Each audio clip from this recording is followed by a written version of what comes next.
Hi ನಮಸ್ಕಾರ ಎಲ್ರಿಗೂ welcome back to my channel. ಎಲ್ಲರೂ ಹೆಂಗಿದ್ದೀರಿ? ಆರಾಮಾಗಿದ್ದೀರಾ ಅನ್ಕೊಳ್ತಾ ಇದ್ದೀವಿ. ನಾವು ಕೂಡ ಆರಾಮಾಗಿದ್ದೀವಿ. ಇವತ್ತಿನ ವ್ಲಾಗಲ್ಲಿ ಏನು ಸ್ಪೆಷಲ್ ಇದೆ ಅಂತ ಹೇಳಿ ಕೊನೆಯವರೆಗೂ ನೋಡಿ. ಮತ್ತು ನಮ್ಮ ಚಾನಲ್ನ ಇನ್ನೂ ಯಾರ್ಯಾರೆಲ್ಲ ಸಬ್ಸ್ಕ್ರೈಬ್ ಮಾಡ್ಕೊಂಡಿಲ್ಲೋ ಪ್ಲೀಸ್ ಸಬ್ಸ್ಕ್ರೈಬ್ ಮಾಡ್ಕೊಳ್ಳಿ. ಹಾಗೆಯೇ ಈ ವಿಡಿಯೋಗೆ ಒಂದು ಲೈಕ್ ಮಾಡಿರಿ.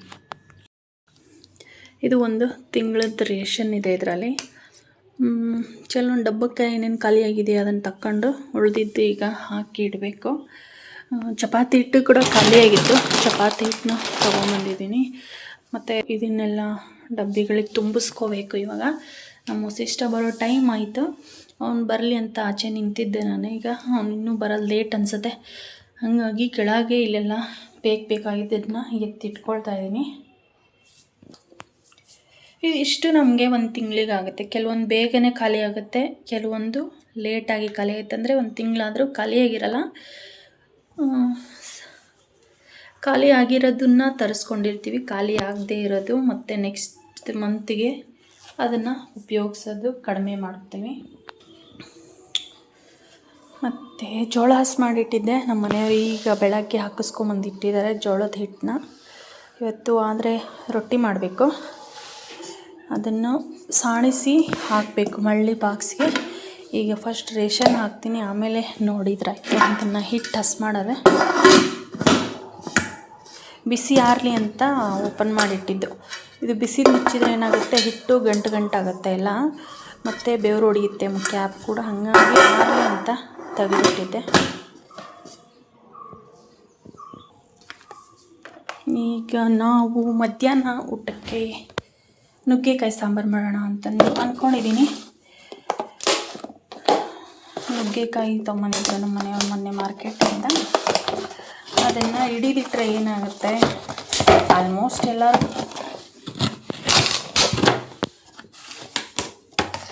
ಎಲ್ಲರಿಗೂ ಗೊತ್ತಿರುತ್ತೆ. ಈ ಥರ ಹೆಚ್ಚಿ ಇಡಬೇಕು, ಅಂದರೆ ಏನಾಗಲ್ಲ, ಬತ್ತ ಹೋಗಲ್ಲ. ಈ ಥರ ಇಟ್ಟರೆ ಫ್ರೆಶ್ ಇರುತ್ತೆ. ಸಾಧ್ಯ ಆದಷ್ಟು ಈ ಥರ ನಾರು ತಕ್ಕೋಬೇಕು. ಇದನ್ನು ಕಟ್ ಮಾಡಬೇಕಾದ್ರೆ ಕೆಳಗೊಂದು ಪೇಪರು ಮತ್ತು ಈ ಥರ ಕ್ಯಾಪಿಗೆ ಒಂದು ಪೇಪರ್ ಹಾಕ್ಕೊಂಡ್ರೆ ಏನೂ ಆಗೋಲ್ಲ. ನೀರು ಹೊಡೆದ್ರೂ ಪೇಪರ್ ಅಬ್ಸರ್ವ್ ಮಾಡ್ಕೊಳ್ಳುತ್ತೆ. ನುಗ್ಗೆಕಾಯಿ ಫ್ರೆಶ್ ಇವಾಗ ತಂದಿರೋ ಥರ ಇದೆ. ಇದನ್ನು ನಾನು ಕಟ್ ಮಾಡಿಟ್ಟೆ 3-4 ದಿನ ಆಗಿದೆ. ಇವಾಗ ಇದನ್ನು ಕುದಿಯೋಕೆ ಇಡ್ತೀನಿ ಒಂದು ಸೈಡ್.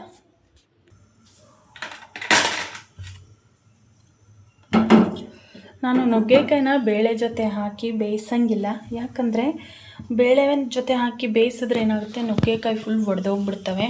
ನುಗ್ಗೆಕಾಯಿ ಸ್ವಲ್ಪ ಇದನ್ನು ಇರಬೇಕು, ಅಂದರೆ ಗಟ್ಟಿನೇ ಇರಬೇಕು. ಬೇಳೆ ಜೊತೆ ಆದರೆ ಫುಲ್ ಎಲ್ಲ ಒಡೆದಂಗೆ ಆಗಿಬಿಡುತ್ತೆ, ಕಡ್ಡಿ ಆದಂಗೆ ಆಗುತ್ತೆ. ಹಾಗಾಗಿ ಸಪ್ರೇಟಾಗಿ ಬೇಯಿಸ್ಕೊತೀನಿ ನಾನು.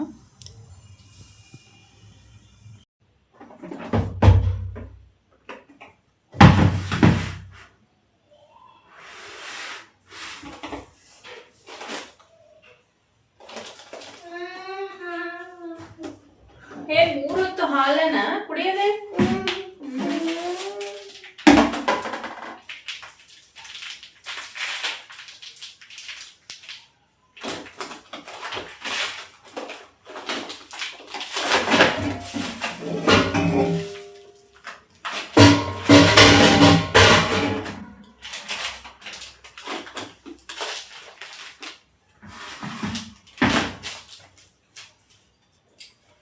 ಪುಟ್ಟ ಒಂದೊಂದು ಡಬ್ಬಿ ಹೇಳ್ತೀನಿ ಕೂಡ. ಇಲ್ಲಿ ಏನ್ ಮಾಡ್ತೀಯ?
ಫ್ರೆಂಡ್ಸ್, ಅಡುಗೆಗೆ ಹಾಕೋದು ಗೋಲ್ಡ್ ವಿನ್ನರ್ 173 ರೂಪಾಯಿಗೆ ಲೀಟ್ರ್ ಆಗಿದೆ.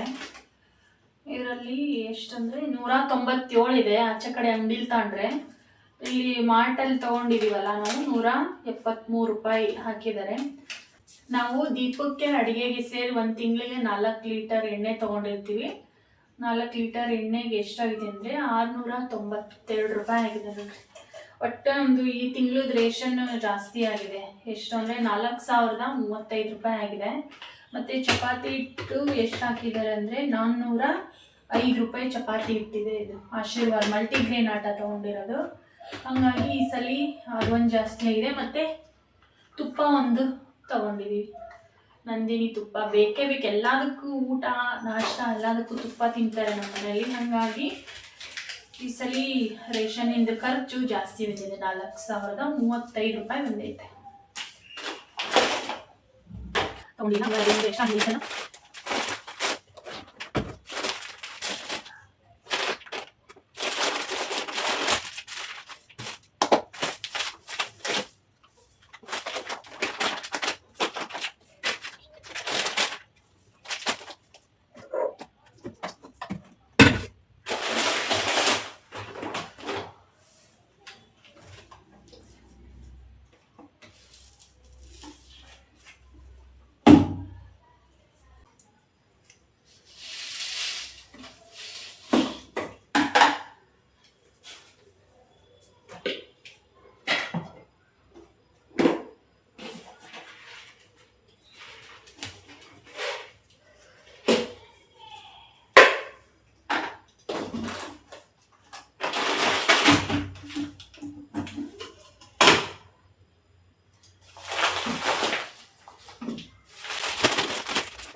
ಫ್ರೆಂಡ್ಸ್, ರೇಷನ್ ತೆಗೆದು ಈಗ ಅರ್ಧಕ್ಕೆ ಬಿಟ್ಟಿದ್ದೀನಿ. ಇದು ಅಡುಗೆ ಮನೇಲಿ ಇದೆಯಲ್ಲ, ಹಾಗೆ ಬಿಟ್ಬಿಟ್ಟು ಆಮೇಲೆ ಕ್ಲೀನ್ ಮಾಡ್ಕೊಂಡ್ರಾಯ್ತು ಅಂಥೇಳಿ ಬೇರೆದೆಲ್ಲ ಕಸ ಗುಡಿಸಿದ್ದೀನಿ. ನಮ್ಮ ಮನೆಯವರು ಊರಿಗೆ ಹೊರಟಿದ್ದಾರೆ. ಎಲ್ಲಿಗೆ ಅಂದರೆ ಕೇರಳಕ್ಕೆ ಹೊಂಟಿದ್ದಾರೆ. ಕೇರಳದಲ್ಲಿರೋ ಕೊಟ್ಟಿಯೂರು ಉದ್ಭವ ಶಿವಾಲಯ ಇದೆಯಲ್ಲ, ಅಲ್ಲಿಗೆ ಹೋಗ್ತಾ ಇದ್ದಾರೆ. ಫ್ರೆಂಡ್ಸ್ ಜೊತೆ ಕಾರಲ್ಲಿ ಹೋಗ್ತಾ ಇರೋದು. ಹಾಗಾಗಿ ಅವ್ರು ಹೋದ್ಮೇಲೆ ಕಸ ಗುಡಿಸ್ಬಾರ್ದು ಅಂತ ಹೇಳ್ಬಿಟ್ಟು ನಾನೇನು ಮಾಡಿದೆ, ಪಟ್ಟಂತ ರೆಡಿ ಆಗಿಬಿಟ್ಟು ಕಸ ಗುಡಿಸ್ಕೊಂಡೆ. ಅಡುಗೆ ಮನೆಯದು ರೇಷನ್ ತೆಗೆದ್ಮೇಲೆ ಆಮೇಲೆ ಅದೊಂದು ಗುಡಿಸ್ಕೋಬೋದು ಅಂತ ಹೇಳ್ಬಿಟ್ಟು ಈಗ ಕ್ಲೀನ್ ಮಾಡಿದೆ. ನಮ್ಮ ಮನೆಯವರು ಊರಿಗೆ ಹೋಗಿ ಬರ್ತಾರೆ, ದೇವಸ್ಥಾನಕ್ಕೆ ಹೊರಟಿದ್ದಾರೆ. ಹೋಗ್ಬರ್ರಿ, ನಿಧಾನಕ್ಕೆ ಹೋಗ್ರಿ, ನಿಧಾನಕ್ಕೆ ಬರ್ರಿ, ಹುಷಾರಾಗಿ ಹೋಗಿ ಹುಷಾರಾಗಿ ಬರ್ರಿ. ನಿಧಾನ ಹೇಳಬೇಕು ಪುಟ್ಟ, ಹಂಗೆ ಮಾಡಬಾರ್ದು. ಇದೆಯಾ ಪೆಟ್ರೋಲ್? ಹುಷಾರು ನೋಡ್ರಿ. ಒಂದು ಜೊತೆ ಬಟ್ಟೆ ಇಟ್ಕೊಂಡು ಹೋಗ್ತಿದ್ದಾರೆ. ಅಲ್ಲಿ ಪಂಚೆ ಅದೆಲ್ಲ ಹುಡುಗುತ್ತಲ್ಲ, ಅದು ಒಂದು ಜೊತೆ. ಅಲ್ಲಿ ಕೆಳಗೆ ಕಾರ್ ಬರುತ್ತೆ, ಕಾರಲ್ಲಿ ಹೋಗ್ತಾ ಇದ್ದಾರೆ ನಮ್ಮ ಮನೆಯವರು. ಕಾರಲ್ಲ 4 ಜನ ಫ್ರೆಂಡ್ಸ್ ಜೊತೆ. ಬಾ ಹೋಗಂಬ, ಕರ್ಕೊಂಬರೋಣ ಅಕ್ಕನ ಫಸ್ಟ್. ಫ್ರೆಂಡ್ಸ್, ಇವಾಗ ನಮ್ಮ ಗಾನವಿ ಟ್ಯೂಷನಿಂದ ಬರೋ ಟೈಮ್ ಆಯಿತು. ಟೈಮ್ ಬಂದು ಈಗ 6 ಗಂಟೆ. ಅವಳು ಟ್ಯೂಷನ್ಗೆ ಹೋಗಿದ್ಲಿ ಇವತ್ತು. 4:15 ಇಂದ 6 ಗಂಟೆ ಇತ್ತು. ಇವಾಗ ನಾನು ವಸಿಷ್ಠ ಹೋಗಿ ಅವ್ರ ಅಕ್ಕನ ಕರ್ಕೊಂಬರ್ತೀವಿ. ಅವ್ರ ಅಪ್ಪನೇ ಕರ್ಕೊಂಬರ್ತಿದ್ರು. ಈಗ ಅವರು ಊರಿಗೆ ಹೋದ್ರಲ್ಲ. ಎಲ್ಲಿ ಅಂದರೆ ಕೊಟ್ಟಿಯೂರು ಶಿವನ ದೇವಸ್ಥಾನ ಇದೆಯಲ್ಲ, ಅಲ್ಲಿಗೆ ಫ್ರೆಂಡ್ಸ್ ಜೊತೆ ಹೋಗ್ತಿದ್ದಾರೆ. 2 ದಿನ ಆಗುತ್ತೆ ಬರೋದಕ್ಕೆ. ನಾನೇ ಈಗ 2 ದಿನ ಇವ್ರನ್ನ ಬಿಡೋದು ಕರ್ಕೊಂಬರೋದು ಎಲ್ಲ ನಾನೇ ಮಾಡಬೇಕು. ಬನ್ನಿ ಇವಾಗ ಫಸ್ಟು ನಮ್ಮ ಗಾನವಿನ ಹೋಗಿ ಕರ್ಕೊಂಬರ್ತೀನಿ. ನೋಡಿರಿ, ಅಡುಗೆ ಮನೆ ಅಲ್ಲಿಂದಲ್ಲೇ ಇಲ್ಲಿಂದಲ್ಲೇ ಬಿಟ್ಟಿದ್ದೀನಿ. ಎಲ್ಲ ಆಲ್ಮೋಸ್ಟ್ ಹಾಕಿದ್ದೀನಿ. ಇನ್ನು ಕೆಲವೊಂದೊಂದೊಂದಿದೆ, ಬಂದಮೇಲೆ ಹಾಕ್ಕೊಂಡ್ರಾಯ್ತು ಅಂಥೇಳಿ ಇವಾಗ ಹಾಗೆ ಹೋಗ್ತಾಯಿದ್ದೀನಿ. ಅಡುಗೆ ಮನೆ ನೋಡಿದ್ರೆ ಹಿಂಗಿದೆ, ಪಾತ್ರೆಗಳು ನೋಡಿದ್ರೆ ಹಂಗಿದೆ. ಇರಲಿ, ಫಸ್ಟ್ ಹೋಗಿ ಗಾನವಿನ ಕರ್ಕೊಂಬರ್ತೀನಿ. ಟೈಮು 6ಕ್ಕೆ 10 ನಿಮಿಷ ಕಡಿಮೆ ಇದೆ ಇವಾಗ. ಬಮ್ಮ ಹೋಗ, ಬಲ್ಲಿ ತಲೆ ಬಸ್ತೀನಿ ಬಲ್ಲಿ.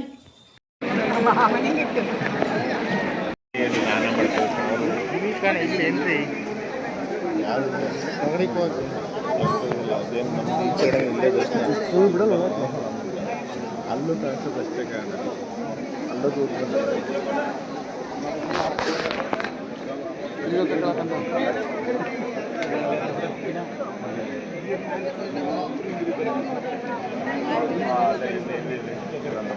ಅಲ್ಲಿ ಜನ ತಕ್ಕ ಜನ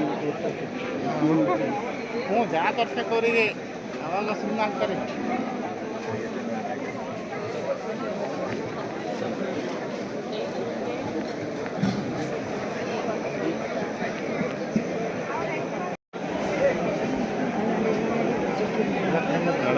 ಅಲ್ಲಿ ನೋಡ್ರು ಅದೇ ಬೇರೆ ಕಾಣಿಸ್ತದೆ, ಇಲ್ಲಿ ನೋಡ್ರು ಅದೇ ಕಾಣಿಸ್ತದೆ. ಪೂಜೆ ಮಾಡ್ತಾರೆ ಈಗ ಇಲ್ಲೇ ಕಾಣಿಸ್ತದೆ, ಇಲ್ಲೇ ಕಾಣಿಸ್ತದೆ, ಇಲ್ಲೇ ಕಾಣಿಸ್ತದೆ. ಈಗ ಓನರ್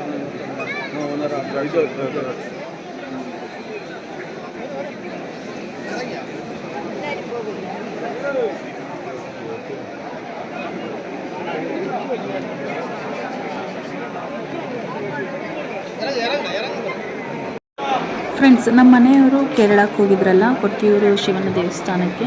ಅವರು ಅಲ್ಲಿ ವಿಡಿಯೋ ಮಾಡ್ಕೊಂಬಂದಿರೋ ವಿಡಿಯೋನ ನಾನಿಲ್ಲಿ ಆ್ಯಡ್ ಮಾಡ್ತಾ ಇದ್ದೀನಿ. ಏನಪ್ಪ ವಿಷಯ ಅಂದರೆ, ಕೆಲವೊಬ್ಬರು ಕೇರಳಕ್ಕೆ ಹೋಗಬೇಡ್ರಿ, ಕೇರಳಕ್ಕೆ ಬರಬೇಡ್ರಿ, ಅಲ್ಲಿ ಚೆನ್ನಾಗಿ ಟ್ರೀಟ್ ಮಾಡಲ್ಲ, ಅದರಲ್ಲೂ ಕನ್ನಡದವ್ರನ್ನ ಚೆನ್ನಾಗಿ ಟ್ರೀಟ್ ಮಾಡಲ್ಲ, ಹಾಗೆ ಹೀಗೆ ರಶ್ ಇದೆ ಅಂತೆಲ್ಲ ಹೇಳ್ತಿದ್ರು. ಯಾರು ಹೋಗಬೇಡ್ರಿ ಅಂತಲೇ ಹೇಳ್ತಿದ್ರು. ನಮ್ಮ ಮನೆಯವ್ರು ಹೋದಾಗೆಲ್ಲ ಆ ಥರ ಏನೂ ಇರಲಿಲ್ಲ, ಆರಾಮಾಗಿ ದರ್ಶನ ಆಗಿದೆಯಂತೆ. ಅಂದರೆ ರಶ್ ಇದೆ, ಬಟ್ ಆರಾಮಾಗಿದೆ. ಆ ಗಲಾಟೆ ಆಗಲಿ, ಹೊಡೆಯೋದಾಗಲಿ, ಬೈಯೋದಾಗಲಿ ಈ ಥರ ಯಾವುದೂ ಆಗಿಲ್ವಂತೆ. ಮತ್ತು ವಿಡಿಯೋದಲ್ಲಿ ವೈರಲ್ ಆದ ತಕ್ಷಣ ಸಡನ್ನಾಗಿ ಎಲ್ಲರೂ ಒಂದೇ ಸಲ ಹೋದರೆ ಅಲ್ಲೂ ಮ್ಯಾನೇಜ್ ಮಾಡೋದು ಕಷ್ಟ ಆಗುತ್ತೆ. ಹಾಗಾಗಿ ಕೆಲವೊಂದು ಕಡೆ ಗಲಾಟೆ ಆಗಿರಬಹುದೇನೋ, ಬಟ್ ನಮ್ಮ ಮನೆಯವ್ರು ಹೋದಾಗ ಮಾತ್ರ ಚೆನ್ನಾಗಿ ದೇವ್ರ ದರ್ಶನ ಆಗಿದೆಯಂತೆ. ಆ ಥರ ಎಲ್ಲ ಏನೂ ಇಲ್ಲ. ನಮ್ಮ ಮನೆಯವರು ಫ್ರೆಂಡ್ಸ್ ಜೊತೆ ಹೋಗಿದ್ರು 2 ದಿನ. ಅವ್ರು ಮಾಡ್ಕೊಂಬಂದಿರೋ ವಿಡಿಯೋಸ್. ಇದು ದೇವಸ್ಥಾನ ಮೇಯಿಂದ ಜೂನ್ವರೆಗೂ ಅಂದರೆ 28 ಡೇಸ್ ಅಷ್ಟೇ ಓಪನ್ ಆಗಿರುತ್ತಂತೆ. ಇದು ಕೇರಳದ ಕಣ್ಣೂರು ಡಿಸ್ಟಿಕಲ್ಲಿ ಬರೋವಂಥ ಕೊಟ್ಟಿಯೂರು ದೇವಸ್ಥಾನ. ಮತ್ತು ಇಲ್ಲಿ ಶಿವ ತನ್ನ ಪ್ರೀತಿಯನ್ನು ಕಳ್ಕೊಂಡಿರೋವಂಥ ಜಾಗ ಅಂತಲೂ ಹೇಳ್ತಾರೆ. ಅಂದರೆ ಪಾರ್ವತಿನ ಕಳ್ಕೊಂಡಿರೋವಂಥ ಪ್ಲೇಸ್ ಅಂತ ಕೂಡ ಹೇಳ್ತಾರೆ. ಇಲ್ಲಿ ಹೋಗಿರೋರಿಗೆ ಗೊತ್ತಿರುತ್ತೆ. ಯಾರು ಹೋಗಿದ್ರಿ ಅನ್ನೋದನ್ನು ಕಮೆಂಟ್ ಮಾಡಿ. ಇನ್ನು ಯಾರೆಲ್ಲ ಹೋಗಿಲ್ವೋ ನೆಕ್ಸ್ಟ್ ಇಯರ್ ಹೋಗೋದಕ್ಕೆ ಟ್ರೈ ಮಾಡಿ. ಮತ್ತು ಮೇಯಿಂದ ಜೂನು 28 ಡೇಸ್ ಅಷ್ಟೇ ಓಪನ್ ಇರುತ್ತಂತೆ. ಇವಾಗ 2 ದಿನ ಆದಮೇಲೆ ನಮ್ಮ ಮನೆಯವರು ಬಂದರು ಊರಿಗಿಂದ. ವಸಿಷ್ಠ ನೋಡ್ರಿ, ಅವರಪ್ಪ ಬಂದ ತಕ್ಷಣ ಖುಷಿಗೆ ಯಾವ ಥರ ತಪ್ಕೊತಿದ್ದಾನೆ ಹೋಗಿ ಅಂತ ಹೇಳಿಬಿಟ್ಟು ನಮ್ಮ ಮನೆಯವರು ಇವಾಗ ರಿಟರ್ನ್ ಬರೋವರೆಗೂ ನಾನು ಮತ್ತೆ ಬ್ಲಾಗ್ನ ಮಾಡಲೇ ಇಲ್ಲ. ಅವ್ರು ಬಂದಮೇಲೆ ಈಗ ಕಂಟಿನ್ಯೂ ಮಾಡ್ತಾಯಿದ್ದೀನಿ. ಅವರಪ್ಪ ಬಂದಮೇಲೆ ವಸಿಷ್ಠಂಗೆ ಅಷ್ಟಿಷ್ಟೆಲ್ಲ ಖುಷಿಯಾಗಿದ್ದು. ಬನ್ನಿ, ನಮ್ಮ ಮನೆಯವರು ಏನೇನು ತೊಗೊಂಬಂದಿದ್ದಾರೆ ಮಕ್ಕಳಿಗೋಸ್ಕರ ಅಂತ ತೋರಿಸ್ತಿದ್ದಾರೆ. ಅವರು ಖುಷಿಯಿಂದ ನೋಡ್ತಿದ್ದಾರೆ ಏನೇನು ತಂದಿದ್ದಾರೆ ನಮ್ಮಪ್ಪ ಅಂತ ಹೇಳಿಬಿಟ್ಟು.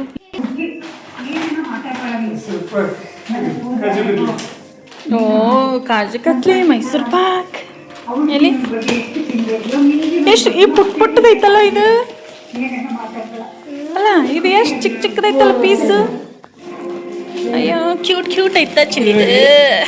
ಆ ಬಾಕ್ಸ್ ನೋಡಿದ್ರೇ ಒಂಥರ. ಅಲ್ಲ, ಈ ಬಾಕ್ಸ್ ಎಷ್ಟೈತೆ, ಪೀಸು ಎಷ್ಟೈತೆ ನೋಡು. ಹೌದಾ, ಮಿನಿ ಕಾಜು ಕತ್ಲಿ. ನೋಡಿ, ಇದು ಒಂದಿಷ್ಟೇ, ಇಷ್ಟು 1 ಇಂಚು ಇಲ್ಲ ಇದು. ಎಷ್ಟೊಂದ ಒಂದು ಇಂಚೆ ಇಲ್ಲ. ಹನಿ ಕೇಕ್ ಊಟ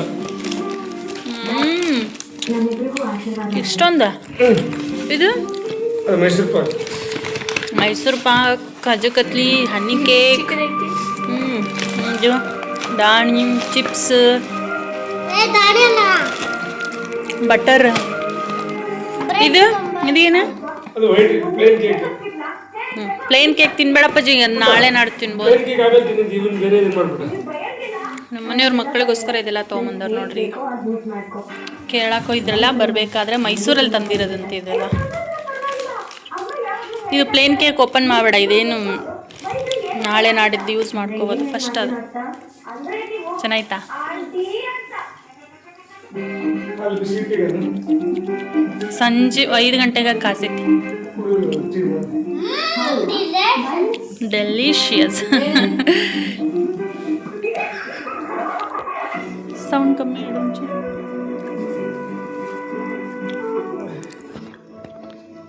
ನಮಗೆ ಸ್ವೀಟ್ ಬೇಡ, ಖಾರ ಬೇಕು. ಖಾರ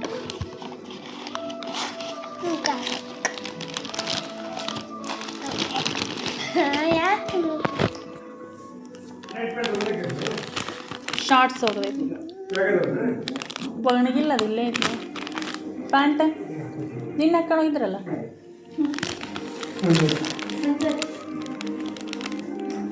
ನೀರಿಗೆ ಬಿಟ್ಟಿದ್ರಾ?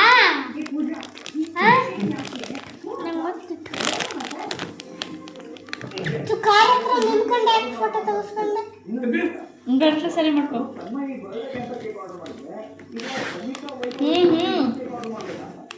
ಹನಿ ಕೇಕಾ ಇದು?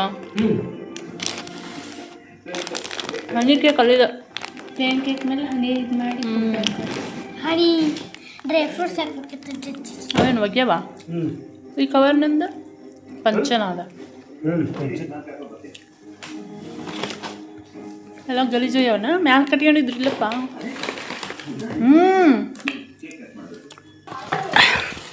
ಈಗ ಒಂದನ್ನು ಮುಗಿಸ್ರಿ, ಕೇಕ್ ತಿನ್ರಿ, ಆಮೇಲೆ ಮೈಸೂರು ಇದಿಂತ ಇವು ಎಣ್ಣೆ ಆಗ್ಬಾರ್ದು ಬಾಕ್ಸ್ ಅಂತ ಒಂದೊಂದಕ್ಕೆ ಒಂದೊಂದು ಕವರ್ ಹಾಕ್ತಾರೆ ನೋಡ್ರಿ. ತುಪ್ಪ, ತುಪ್ಪದ ಮೈಸೂರು ಪಾಕ ಮತ್ತೆಲ್ಲ ಬಾಕ್ಸ್ ಹಾಕೈತಿವಿ. ಕೈಗೆ ಹೆಂಗೆ ಹತ್ತೈತಿ. ಅಯ್ಯೋ ಡೆಲಿಷಿಯಸ್. ಏನು ಬರಲಿಲ್ಲ, ಎಗ್ಗು ಬಂದಿಲ್ಲ. ಇದು ಚೀಟಿ ಬೇಕಿತ್ತನ್ನ, ಇದಕ್ಕೆ ಕೈ ಒರೆಸ್ಬಿಟ್ನಲ್ಲ. ಬೇಡವಾ? ಊಟ ಒಂದು ಪ್ಲೇಟ್ಗೆ ಹಾಕೊಂಡು ತಿನ್ನಪ್ಪ. ಒಂದು ಪ್ಲೇಟ್ಗೆ ಹಾಕೊಂಡು ತಿನ್ನು. ಅದೇ ಎಲ್ಲಿ ಬಿಟ್ಟು ಬಂದಿರಿ? ಅಲ್ಲೇ ಸೈಕಲ್ ಮೇಲೆ ಹಾಕಿ ಗಾಡಿಲೈತೇನು ಅಲ್ಲೇ ಬಿಟ್ಟು ಬಂದ್ರೆ. ಒಣಾಕಿದ್ದೆ ರಸೀತ್ ಅಂತೇಳಿ ಒಣಾಕಿದ್ದೆ ಕರೆಕ್ಟಾಗಿ. ನಾಳೆ ತಗೊಂಡು ಯಾಕೆ ಖಾರ ಬಿಸಾಕ್ಬಿಡೋದು.